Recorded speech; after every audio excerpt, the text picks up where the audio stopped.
we're talking about scarring, right? Can alcohol and other chemical substances that people imbibe over the years, does that have a short-term and a long-term impact on all of these three? So one of the great neurologists of all time was Professor C.D. Marsden, who worked at the National Hospital, Queen Square. And he wrote this very interesting paper quite early on in his career, where he talked about how the brain behaves when it is exposed to what we call psychotropic substances. And he made the point that your brain is very smart. So if you expose a psychotropic substance to it, it will want more.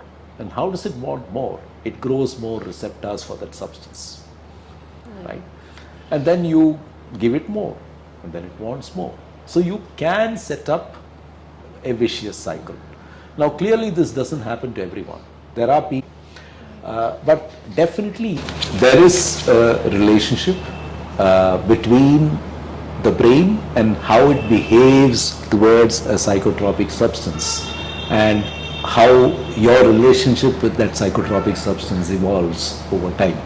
And I think that's what defines those who experiment successfully and manage to stay away or limit set all through their lives, and those who don't manage that.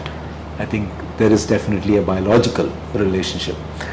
The other things that do happen is damage to the brain and mind, and you do find that there is an alteration of the personality itself in someone who is slipping into the regular use of any psychotropic substance.